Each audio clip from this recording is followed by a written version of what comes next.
Welcome to my channel Achieve with Astro Sudha.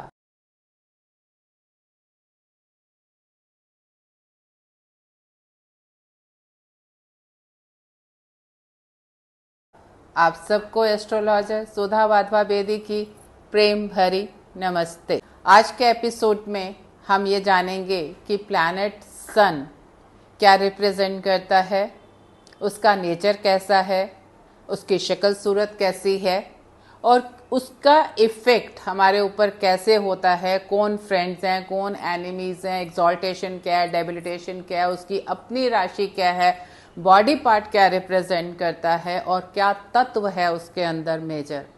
क्योंकि जब हम प्रेडिक्टिव एस्ट्रोलॉजी में जाते हैं, किसी भी हाउस को या प्लैनेट को हम देखते हैं और उसके प्लैनेट का इफेक्ट उस हाउस के ऊपर क्या आता है, तो ये सारी चीज़ें, उसका नेचर, उसके करेक्टरिस्टिक्स, उसके एलिमेंट प्रोमिनेंट, ये सब चीज़ें उसको इंटरप्रेट करने में हमें बहुत हेल्प करती हैं। तो एक एक प्लैनेट के बारे में हम एक एक एपिसोड के अंदर ले रहे हैं। आज हम बात करेंगे कि सन जो है वो प्लैनेटरी कैबिनेट के अंदर क्या पोजीशन होल्ड करता है, उसका कैसा स्वभाव है, कैसा दिखता है और क्या क्या रिप्रेजेंट करता है। इन सब चीज़ों को हम एक एक करके आगे बात करते हैं। तो अगर हम प्लैनेटरी कैबिनेट की बात करते हैं तो जो सन है वो किंग है। किंग, आप जानते हैं कि किंग क्या चीज है। किंग इज अथॉरिटी, जिसके पास पूरी पावर है। और सन क्या है, वो कांस्टेंट है, स्थिर है। आप जानते हैं कि सन के आसपास ही सारे घूम रहे हैं, प्लैनेट्स भी, धरती भी, सभी, लेकिन सन अपनी जगह पर स्थिर है।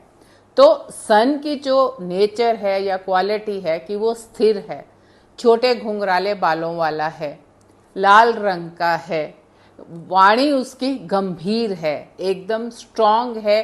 क्योंकि जो भी जैसे एक स्ट्रांग होते हैं उसके अंदर जो चंचलपन नहीं है मून की तरह। जैसे मून तो मतलब बहुत चंचल है, मन है, भागता है, लेकिन जो सूर्य है वो आपकी आत्मा है, आपका वो स्थिर है, गंभीर है, उसकी वाणी के अंदर भी गंभीरता है।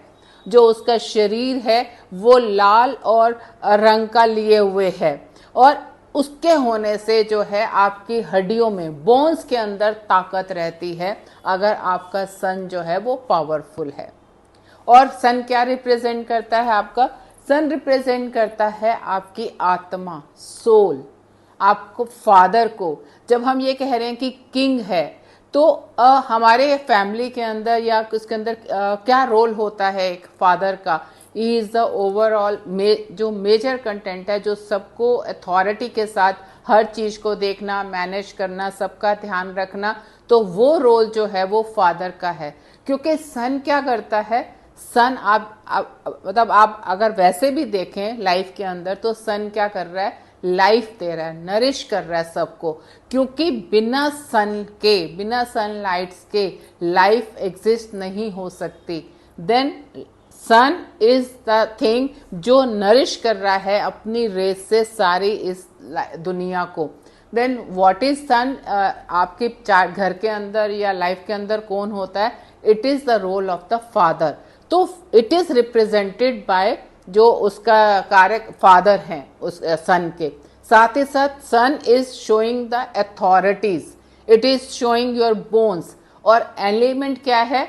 आग, फायर। क्योंकि आग अग्नि तत्व है उसके अंदर। आप सब जानते हैं कि उसकी रेस कितनी हीट देती हैं, हीट प्रोड्यूस करती हैं। तो you are very much aware कि उसका तत्व क्या है। और ऐसे ही जब वो और फायरी एलिमेंट्स के साथ इन्वॉल्व हो जाता है, जैसे मार्स है, केतु है, they are also the fiery elements. और जब सूर्य इनके साथ मिल जाता है और कहीं पे भी जब ये सारे फायरी जो प्लैनेट्स हैं इकट्ठे हो जाते हैं, तो उस हाउस के ऊपर उसका कैसे इफेक्ट आएगा, क्या पॉजिटिव एंड क्या नेगेटिव, वो कंडीशन हम देखने के बाद ही डिसाइड कर पाते हैं। लेकिन उनका जो तत्व है जब फायर है, क्योंकि अगर किसी के मतलब स्वभाव पे, नेचर के ऊपर सेकंड हाउस में, वाक स्थान में बैठ गया सूर्य भी, मंगल भी, तो क्या होगा? वो बोलने में आग उगलेगा इंसान। तो वहां पर आपका जो अथॉरिटी सिचुएशन नहीं है वहां पे गलत हो जाता है, वो लड़ाई झगड़े को इनवाइट कर लेता है फैमिली के अंदर। और वही चीज अगर आपके 10वें घर के अंदर बैठी हुई है तो वहां पे आपको अथॉरिटी देती है, you can manage the thing. Management के लिए वो बहुत जरूरी हो जाती हैं चीजें। तो इन तत्वों को वो कहाँ पे है आपको वैसे लगा के ये देखना है उसको। जब प्रेडिक्शन में हम आते हैं तो इन चीजों के सबको इस्तेमाल करते हुए कि किस हाउस के अंदर उसका क्या इफेक्ट आएगा वो देखने की कोशिश करते हैं। अब अगर हम बात करते हैं कि सन का क्या फ्रेंड, वो फ्रेंड कौन से प्लैनेट्स को अपना दोस्त मानता है, तो सूर्य, मून, मार्स और जुपिटर को अपना फ्रेंड मानता है। मरकरी के साथ उसका न्यूट्रल बिहेवियर है, लेकिन शनि एंड शुक्र को वो अपना एनिमी मानता है। एग्जॉल्टेशन पॉइंट जो है वो सन का एरीज है, मेष में वो एग्जॉल्टेड हो जाता है और वहां से 180 डिग्री अपार्ट पे लिब्रा के अंदर वो नीच का हो जाता है। लेकिन हर प्लैनेट का एक एग्जॉल्टेशन का जो डिग्री है जहां पे वो मैक्सिमम पावर के अंदर होता है, या डेबिलेशन की 180 पॉइंट पे डिग्री होती है जहां पे वो मैक्सिमम नीच का होता है, वो जो है वो 19 degree Aries and 19 degree Libra है। वो एक ऐसा पॉइंट है जब सूर्य वहां पे पहुंच रहा है एरीज में 19 डिग्री पे, तो वो बहुत एक्साइटेड है क्योंकि इट इज गेनिंग पावर, धीरे धीरे धीरे धीरे मैक्सिमम पावर पे आ रहा है। और जब वो 19 डिग्री से नीचे इवन इन एरीज भी 1 to 19 पे वो ज्यादा पावर के अंदर है, ज्यादा खुश है, दीप्त सिचुएशन में है। जब 19 से नीचे आ रहा है तो he has enjoyed that top position now coming down. तो वहां पे उसका जो है डिग्रीज के कारण पावर या जो एक अंदर से खुशी या कुछ होती है वो कम होने लगती है।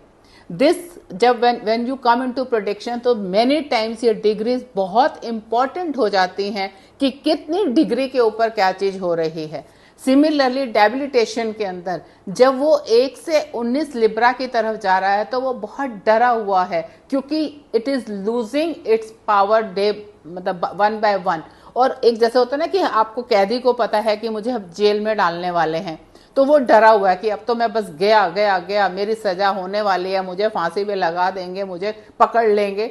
लेकिन द मोमेंट वो 19 डिग्री से नीचे आता है, अब मैं छूट गया, अब अब मेरा खत्म हो गया डर, अब I am moving towards the exaltation. तो जो 1 से 19 लिब्रा में जो डर या जो फियर जिस तरह का सूर्य महसूस करेगा, वहां पे जब खत्म होने पे वो आगे बढ़ेगा तो वो उतना डर यानी अब वो खुशी में बदल जाएगा कि आई हैव एक्सपीरियंस दैट, मैंने भोग लिया अपना सजा, अब तो मुझे पावर मिलनी है, मैं आगे बढ़ रहा हूँ।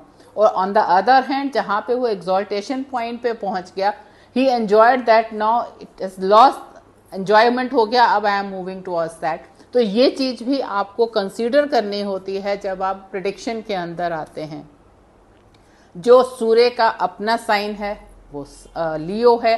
काल पुरुष के अंदर जो 5वां घर है, एक क्योंकि पहला घर है और 12वां घर जो है पाइसेस है, तो 5वां घर लियो का है और उसकी लॉर्डशिप जो है वो सन की होती है, और बॉडी पार्ट जो है वो आपका बैली है जो कि रिप्रेजेंट किया जाता है सन से।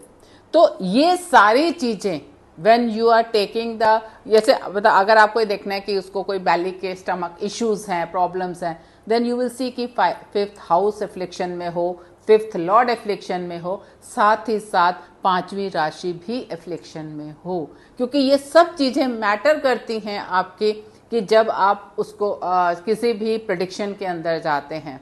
तो ये just keep all this factors in your mind moving for the predictions.